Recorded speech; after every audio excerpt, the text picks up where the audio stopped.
তুলেচিৰি বৰুৱা মইনাপাৰ উচ্চতৰ মাধ্যমিক বিদ্যালয়ৰ এগৰাকী সহকাৰী শিক্ষক আৰু এজন কৰ্মচাৰীৰ বিদায় সম্বৰ্ধনা অনুষ্ঠান। গোলাঘাট নগৰ গাতে লাগি থকা এখন চৰকাৰী মাধ্যমৰ আগশাৰী বিদ্যালয় তুলেচিৰি বৰুৱা মইনাপাৰ উচ্চতৰ মাধ্যমিক বিদ্যালয়ৰ সহকাৰী শিক্ষক হেমন্ত দাস আৰু কৰ্মচাৰী তীৰ্থ বৰাক আজি বিদ্যালয়খনৰ শিক্ষক শিক্ষয়িত্ৰী আৰু ছাত্ৰ ছাত্ৰীসকলে বিদায়ী সম্বৰ্ধনা জ্ঞাপন কৰে। এই সম্বৰ্ধনা অনুষ্ঠান উপলক্ষে অনুষ্ঠিত সভাত সভাপতিত্ব কৰে বিদ্যালয় পৰিচালনা সমিতিৰ সভাপতি ডক্টৰ পুতুল চন্দ্ৰ শইকীয়াই। ভাৰপ্ৰাপ্ত প্ৰধান শিক্ষক মৃদুপৱন শৰ্মা বৰবৰাই উদ্দেশ্য ব্যাখ্যা কৰা উক্ত বিদায়ী সম্বৰ্ধনা অনুষ্ঠানত বিদ্যালয়খনৰ শিক্ষক কৰ্মচাৰী ছাত্ৰ ছাত্ৰীসকলৰ লগতে বিভিন্নজনে বিপুল সম্বৰ্ধনা জনাই আনুষ্ঠানিকভাৱে বিদায় জনায় দুইজনকে। আনহাতে উক্ত বিদায়ী সম্বৰ্ধনা অনুষ্ঠানত মুখ্য অতিথি হিচাপে উপস্থিত থাকে বিদ্যালয়খনৰ প্ৰতিষ্ঠাপক শিক্ষক 93 বছৰীয়া বিষ্ণু দুৱৰা। তেখেতৰ উপস্থিতিয়ে সকলোকে আনন্দিত কৰি তোলে।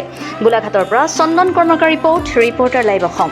তুলেচিৰি বৰুৱা মইনাপাৰ উচ্চতৰ মাধ্যমিক বিদ্যালয়ত এখনি সম্বৰ্ধনা অনুষ্ঠান অনুষ্ঠিত কৰা হয়। আমাৰ জ্যেষ্ঠ শিক্ষক শ্ৰীযুত হেমন্ত কুমাৰ দাস ডাঙৰীয়া গত ইংৰাজী 31 জানুৱাৰী 2025 অৱসৰ গ্ৰহণ কৰে আৰু ঠিক 2024 চনৰ ডিচেম্বৰ মাহত আমাৰ তীৰ্থ বৰা ডাঙৰীয়া অৱসৰ গ্ৰহণ কৰে।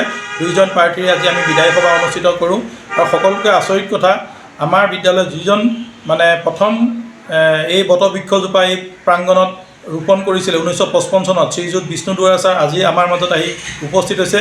আজি আমাৰ এই বিদায় সভাখন তেখেতৰ আগমনে আমাৰ সাফল্যমণ্ডিত হৈছে। তেখেতৰ বয়স এতিয়া 93 বছৰ বয়সত তেখেতে আমাৰ মাজত আহি পেলাই আজি উপস্থিত হৈছে।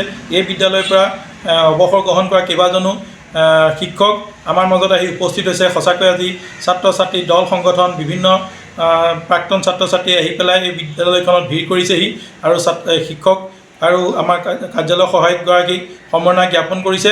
সঁচাকৈ আজি বিদ্যালয় এইখনৰ কাৰণে এটা ভাল দিন আৰু এজন শিক্ষাগুৰুক ইয়াতকৈ আৰু একো সন্মান নালাগে যেতিয়া প্ৰাক্তন ছাত্ৰ ছাত্ৰীসকলে আহি আৰু বিভিন্ন দল সংগঠনৰ আৰু স্থানীয় ৰাইজে আহি পেলাই সম্বৰ্ধনা জ্ঞাপন কৰে আৰু সেই বিদ্যালয়খনত তেখেত আজি বিদায় যদিও তেওঁৰ যথেষ্টখিনি দায়িত্ব আছে এই বিদ্যালয়খনৰ প্ৰতি।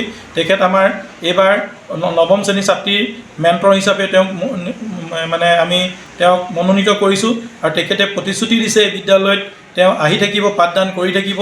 তেওঁ স্থানীয় ব্যক্তি আৰু তেখেতৰ নিচিনা এজন 33 বছৰ সুদীৰ্ঘ 33 বছৰ কাল একেখন বিদ্যালয়তে শিক্ষকতা দান কৰি আজি তেখেতে অৱসৰ গ্ৰহণৰ আমি যি অনুষ্ঠান অনুষ্ঠিত কৰিছোঁ আমি সঁচাকৈ আজি সাফল্যমণ্ডিত হৈছোঁ বুলি অনুভৱ কৰিছোঁ।